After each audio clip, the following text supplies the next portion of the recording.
Hi friends, எப்படி இருக்கீங்க? இன்றைக்கி Mumbai street style stuffed parotta எல்லா காய்கறி போட்டு பார்க்கலாம். ரொம்ப நல்லாயிருக்கும், ஹெல்த்தியானது.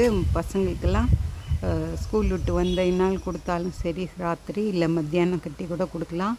கேப்சிகம் எல்லா சீயும் இருக்குது பாருங்கள். கேப்சிகம், கேரட்டு, கேபேஜ் எல்லாம் விட்டமின் சிக்கு அளவே இல்லை. அது எப்படி பண்ணலான்னு பார்க்கலாம். ரொம்ப டேஸ்ட்டாக இருக்கும். நீங்கள் பண்ணி பாருங்கள். பிடிச்சிருந்தால் லைக் பண்ணுங்கள், ஷேர் பண்ணுங்கள், சப்ஸ்கிரைப் பண்ணுங்கள். அதுக்கு 1.5 டீ கப்பு நான் கோதுமை மாவும், 1/2 கப்பு மைதா மாவும், தேவையான உப்பு, ஓமம் கொஞ்சம் நல்லா க்ரஷ் பண்ணி போட்டுருங்க. அதையும் போட்டுட்டு தண்ணி எவ்வளோ வேணுமோ பார்த்துட்டு எப்பயும் போல் சப்பாத்தி மாவு மாதிரி பிசைஞ்சிருங்க. நல்லா பிசைஞ்சிட்டு கடைசியில் ஒரே ஒரு டேபிள் ஸ்பூன் எண்ணெய் போட்டு பண்ணினீங்கன்னா நம்ம கையில் ஒட்டி இருக்கிறது எல்லாமே திரண்டு வந்துடும்.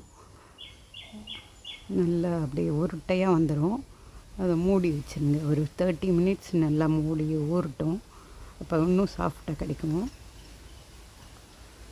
இப்போ ஃபில்லிங் எப்படி பண்ணலான்னு பார்க்கலாம். அந்த ஃபில்லிங் நம்ம எல்லா காய் போட போகிறோம். கேப்சிகம், ஆனியன், பச்சை மிளகாய், இஞ்சி,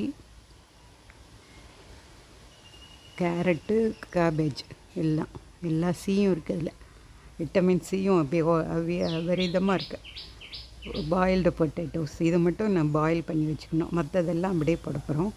நம்ம இந்த மாதிரி க்யூப் மாதிரி அரிஞ்சிட்டு, இந்த சாப்பர் இருந்ததுன்னா ரொம்ப ஈஸி. இல்லாட்டி ரொம்ப ஃபைனாக நீங்கள் அரியணும். அதுக்கு இது ஈஸியாக இருக்குது எனக்கு. இப்போ நல்லா இப்படி பண்ணுறேன். கொஞ்சம் கொஞ்சமாக போட்டுட்டு நல்லா சாப் பண்ணி வச்சுக்கோங்க. ஃபைனாக சாப் பண்ணிடணும். பாருங்கள் எவ்வளோ ஃபைனாக கிடைக்கும் உங்களுக்கு. ஏன்னா நம்ம ஸ்டஃப் பண்ணும்போது உள்ளேருந்து அப்படியே வெளியில் வரக்கூடாதுல்ல, அதுக்கு ஃபைனாக இருந்தால் தான் நல்லாயிருக்கும். பாருங்கள், இந்த மாதிரி எடுத்து பார்த்தீங்கன்னா பாருங்கள் எவ்வளோ சாஃப்டாக இருக்குது. இந்த மாதிரி ஃபைனாக அரிஞ்சிக்கோங்க.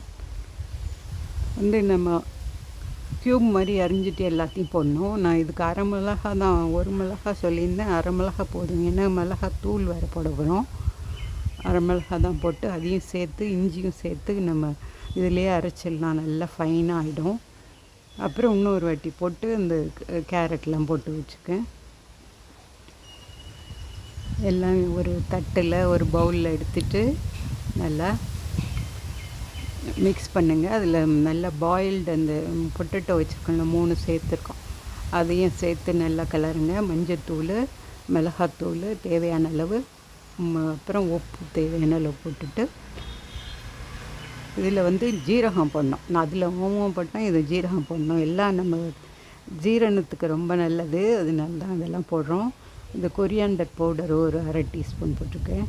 போட்டுட்டு எல்லாம் லைட் ஹேண்டாக பண்ணுங்கள். ஸ்குவீஸ் பண்ணி பிசையாதீங்க. அமுக்கி லைட்டாக பிசைஞ்சு அப்படியே வச்சுருங்க. அப்புறம் நம்ம சப்பாத்தி மாவுலேருந்து எடுத்து ஒரு லெமன் சைஸ் பால், அதாவது எலுமிச்சம்பழம் அளவுக்கு ஒரு பால் எடுத்துக்கோங்க. எவ்வளோ சாஃப்ட் ஆகிடுச்சு பாருங்கள் மாவு. ஊறினோடனே அதை எடுத்து நல்லா திரட்டிட்டு கோதுமை மாவு வச்சு போட்டுட்டு நல்லா எவ்வளோ மெலிசாக போட முடியுமோ.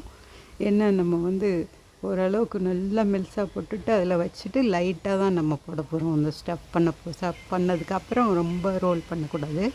அதனால் இது மாதிரி பண்ணுங்கள். இது நான் எவ்வளோ கோண ஷேப்பு, எந்த ஷேப் இருந்தாலும் பரவாயில்ல. ஏன்னா நம்ம மடித்து அதை ஸ்கொயராக பண்ண போகிறோம். அதனால் எவ்வளோ ஃபில்லிங் இது மாதிரி ஒரு குழிக்கரண்டி 1.5 குழிக்கரண்டி வைக்கலாம். வச்சுட்டு நல்லா இப்படி பண்ணிடுங்க. ஃப்ளாட்டாக பண்ணிவிட்டு நான் சொல்கிற மாதிரி இப்படி இந்த மாதிரி எடுத்து இந்த பக்கம் எடுத்துகிட்டு நடுவில் இப்படி அமுக்கி விட்ருங்க. அப்புறம் இது மாதிரி பண்ணணும். அதே ஒரு கலை தான். அப்படி பண்ணுங்கள். பண்ணிவிட்டு நல்லா எல்லாம் பக்கம் ஒட்டிடும். அப்படியே ஸ்கொயர் ஆகிடும். அப்புறம் மேலே நிறைய பவுடர் டஸ்ட் பண்ணிவிட்டு நல்லா தேய்ச்சி விடுங்க. லைட் ஹேண்டாக பண்ணுங்கள். ரொம்ப அமுக்கி போட்டிங்கன்னா எல்லாம் வெளியில் வராது. அஃப்கோர்ஸ் நல்லா பேக்கடாக இருக்குது. பட் ஸ்டில் நீங்கள் கொஞ்சம் கேர்ஃபுல்லாக பண்ணணும். வந்தால் கூட ஒன்றும் ப்ராப்ளம் இல்லை. ஏன்னா அது காய் தானே, அதுவும் வெந்து சாப்பிடும்போது நல்லா தான் இருக்கும். பாருங்கள் எவ்வளோ சாஃப்டாக வந்திருக்கு. இன்னொன்று காமிக்கிறேன் பாருங்கள். இது மாதிரி வச்சிடணும். வச்சுட்டு இந்த பக்கத்துலேருந்து அந்த பக்கம் போடுறேன். அதை பண்ணிவிட்டு இந்த மாதிரி மடிக்கணும். மடிச்சுட்டு பவுடர் மட்டும் அந்த இது கோதுமை மாவு மட்டும் கொஞ்சம் நிறைய தான் போட்டு டஸ்ட் பண்ணி தான் பண்ணணும். அப்போ தான் நீங்கள் திருப்ப திருப்ப வசதியாக இருக்கும். பாருங்கள், இந்த மாதிரி பண்ணுன்னு ஒரு சூடான தோசைக்கல்லை இதை காய வச்சு நல்லா காய்ஞ்ச பிறகு இதை போடுங்க. அப்புறம் திருப்பி ஒரு பக்கம் திருப்பினதுக்கு அப்புறம் தான் எண்ணெய் தடவணும். பாருங்கள், இப்போ எண்ணெய் அப்ளை பண்ணலாம். அப்ளை பண்ணிவிட்டு மறுபடி திருப்பி போடுங்க. அப்புறம் அந்த பக்கமும் எண்ணெய் தடவணும். லைட்டாக இப்படி இந்த தோசை கரண்டியாலே வச்சு லேசாக அமுக்குனா மாதிரி பண்ணிங்கன்னா நல்லா அடியில் செவப்பாக மாறும். கொஞ்சம் அது உள்ளே இருக்க காயெல்லாம் வேகணும்ல, அதனால் குறைச்ச தீயிலேயே வச்சு நிறைய நேரம் இருக்கணுங்க. இது மட்டும் முக்கியமான இது பாயிண்ட்டு. இன்னொன்று, இது நான் கொரியாண்டர் நம்ம கொத்தமல்லி இது இருக்குல்ல இலை, அதையும் கொஞ்சம் கருப்பு எல்லோ வெள்ளை எல்லோ இது மேலே தூவிட்டு இது சப்பாத்தி நல்லா மெலுசாக எவ்வளோ மெலுசாக போட முடியுமோ போட்டுருங்க. இந்த கொத்தமல்லி மட்டும் கொஞ்சம் ஈரம் இல்லாமல் பார்த்துக்கோங்க. என்னோடது கொஞ்சம் ஈரம் வந்ததுனால போடுறதுக்கு கொஞ்சம் கஷ்டமாக இருந்தது. நல்லா காலையிலே இது பண்ணி ஒரு துணியில் போட்டு வச்சுருங்க. அப்போ கழுவாதீங்க, அப்போ போடுறதுக்கு முன்னாடி இந்த மாதிரி வச்சுட்டு திருப்பிட்டு அந்த பக்கம் திருப்பி இதை பண்ணணும். பாருங்கள், இந்த மாதிரி அதாவது கொத்தமல்லி இருக்கிறது அடியில் இருக்கும்.